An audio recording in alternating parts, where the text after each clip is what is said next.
নমস্কাৰ তুলা ৰাশি জাতক জাতিকাসকলৰ জুলাই মাহৰ সম্পূৰ্ণ ৰাশিফল শিতানটো আজিৰ ভিডিঅ'টোৰ যোগেদি আমি সুন্দৰভাৱে জানি লওঁ আহক। এই মাহত আপোনালোকৰ জীৱনলৈ আহিব ডাঙৰ টাৰ্নিং পইণ্ট, ঘৰলৈ আহিব প্ৰচুৰ পৰিমাণে অৰ্থ। তুলা ৰাশি জাতক জাতিকাসকলৰ কাৰণে এই মাহটো অত্যন্ত গুৰুত্বপূৰ্ণ আৰু সফল মাহ বুলি ক'ব পৰা যায়।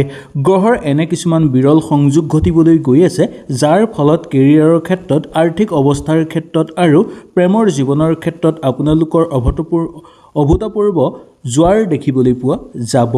বিশেষকৈ 4 জুলাই আৰু 16 জুলাইৰ পিছত আপোনালোকৰ ভাগ্যৰ চকা উদয় হ'বলৈ গৈ আছে বা চকা ঘূৰিবলৈ গৈ আছে। আজি মই এই ভিডিঅ'টোৰ যোগেদি তুলা ৰাশি জাতক জাতিকাসকলৰ সম্পূৰ্ণ ৰাশিফল শিতানটো জনাম জুলাই মাহৰ।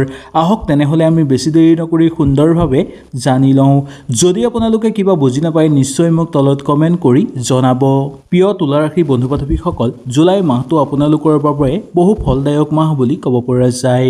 এই মাহৰ আপোনালোকৰ অৱস্থা কেনেকুৱা হ'ব, গ্ৰহৰ স্থিতি কেনেকুৱা হ'ব আৰু গ্ৰহ কোন জেগাত থাকিব সেই বিষয়ে আপোনালোকে সুন্দৰভাৱে এই ভিডিঅ'টোৰ যোগেদি জানিব পাৰিব।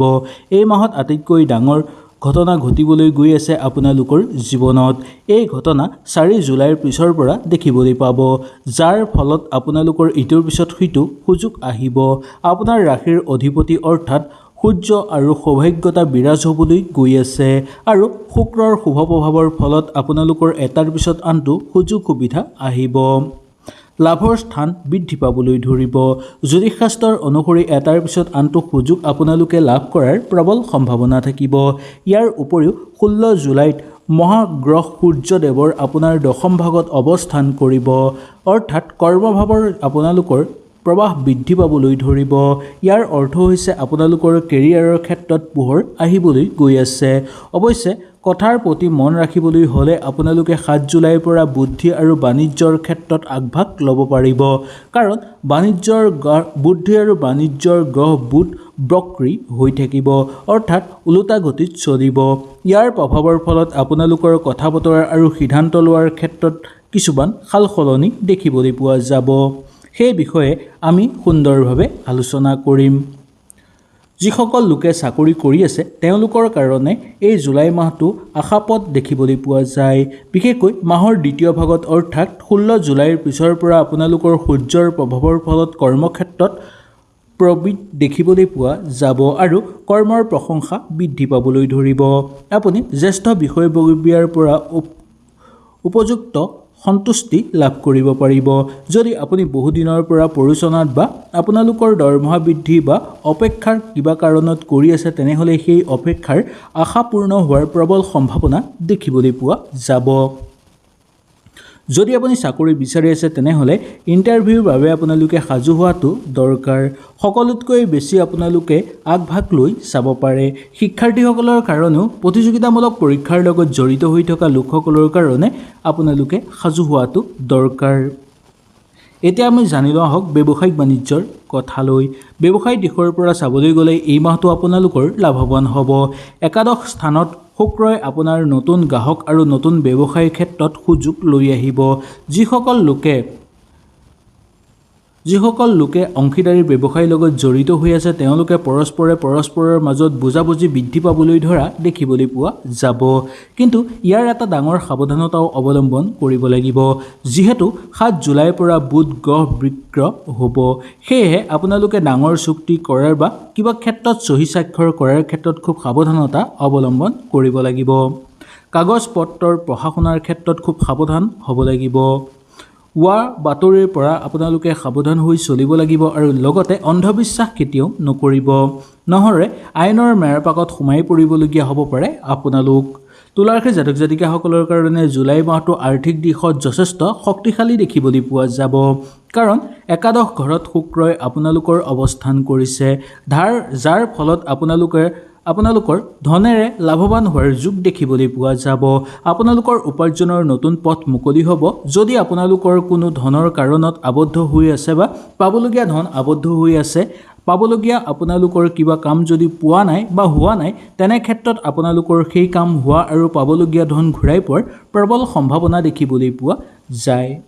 কিন্তু বন্ধু বান্ধৱীসকল, ধন অহাৰ লগে লগে আপোনালোকৰ খৰচ বৃদ্ধি পাবলৈ ধৰিব পাৰে। মাহৰ প্ৰথম ভাগৰ পৰাই আপোনালোকৰ ঘৰত সুখ সমৃদ্ধি বৃদ্ধি পাবলৈ ধৰিব। বিলাসিতাৰ সামগ্ৰী বজাৰত আপোনাৰ অলপ অতিৰিক্ত খৰচৰ মাত্ৰা বৃদ্ধি পোৱাৰ সম্ভাৱনা আছে। গতিকে অকণমান সাৱধানতা ৰাখি মাহৰ আৰম্ভণিৰ পৰাই বাজেট প্ৰস্তুত কৰি ল'বলৈ চেষ্টা কৰিব, যাতে পিছলৈ আৰ্থিক টানাটানি আপোনালোকৰ নহয় বা আৰ্থিক ক্ষেত্ৰত আপোনালোকৰ কোনো অসুবিধা নহয়। প্ৰেম জীৱনৰ কথা ক'বলৈ হ'লে শুক্ৰৰ কৃপাত আপোনালোকৰ আকৰ্ষিত বৃদ্ধি পাবলৈ ধৰা দেখিবলৈ পোৱা যাব। যিসকল লোক তুলা ৰাশিৰ ব্যক্তিসকল হয় আৰু যিসকল লোক ছিংগেল হৈ আছে তেওঁলোকৰ কাৰণে নতুন বিশেষ ব্যক্তিৰ আগমন হ'ব পাৰে আপোনালোকৰ জীৱনলৈ। ছ'চিয়েল মিডিয়া বা কোনো সামাজিক মাধ্যমৰ যোগেদিও আপোনালোকৰ সংগ সুখ লাভৰ যোগ দেখিবলৈ পোৱা যাব পাৰে।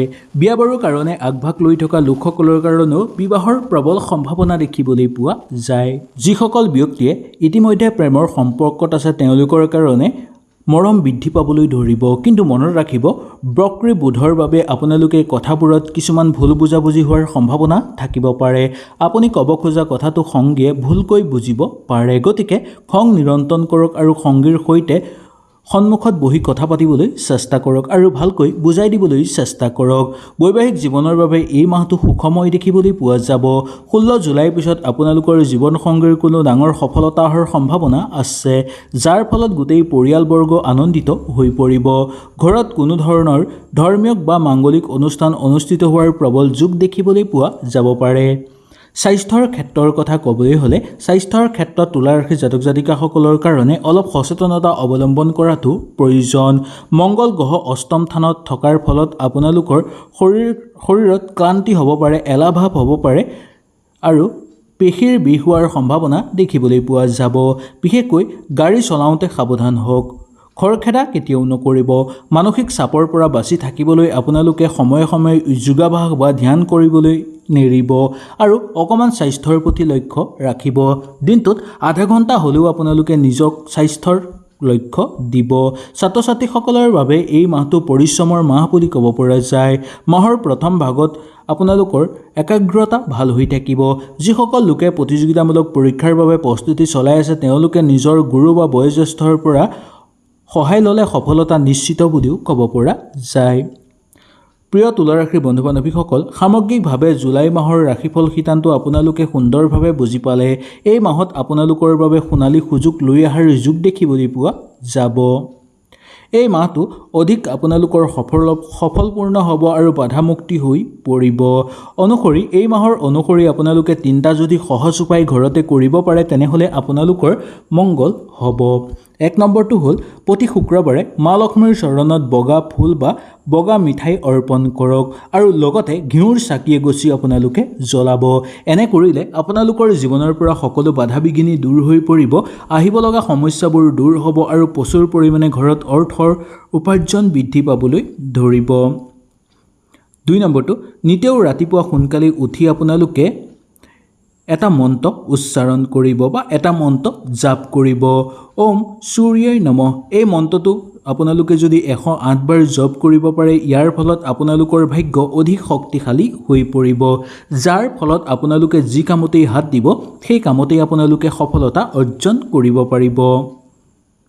3 নম্বৰটো, বক্ৰী বুধৰ কুপ্ৰভাৱৰ পৰা বাচিবলৈ আৰু সুস্বাস্থ্যৰ বাবে বুধবাৰে গৰুক আপোনালোকে কেঁচা ঘাঁহ খাবলৈ দিয়ক বা সোণালী ঘাঁহ পাচলি খাবলৈ দিয়ক। এনে কৰিলে আপোনালোকৰ সকলো সমস্যা সমাপ্ত হৈ পৰিব আৰু সাক্ষাৎ মা লক্ষ্মী আহি আপোনালোকৰ ঘৰত বাস কৰিব, যাৰ ফলত আপোনালোকৰ সকলো মনৰ আশা পূৰ্ণ হৈ পৰিব। আশা কৰিছোঁ এই ভিডিঅ'টোৰ যোগেদি আপোনালোকৰ জীৱন সুখ শান্তি আৰু সমৃদ্ধিৰে ভৰপূৰ হৈ পৰক। তেনেহ'লে আজিলৈ আপোনালোকৰ ওচৰৰ পৰা বিদায় লৈছোঁ। কালিলৈ পুনৰ আপোনালোকক লগ পোৱাৰ প্ৰতিশ্ৰুতিৰে আজিলৈ নমস্কাৰ।